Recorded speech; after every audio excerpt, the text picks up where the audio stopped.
টালাম নিয়ে যায়, পুলিশ পরের দিনই দুইজনকে আটক করে চালান দেয়।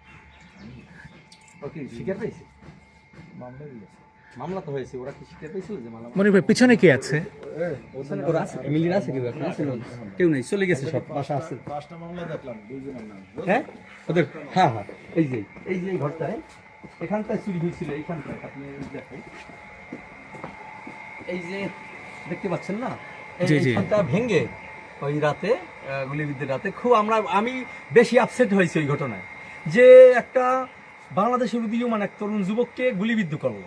এরপরে আপনি দেখেন যে মানুষের নিকৃষ্ট কর্মমানসিকতা, তাদের আত্মীয় স্বজন সব শোকাবিত, সমস্ত বাংলাদেশ বেশি মানুষ শোকে শোকাবিত। সে তার ভিতরে এই জায়গাটা ভেঙে তাদের ঘরে প্রবেশ করে, কিন্তু ওই চোর প্রবেশ করে।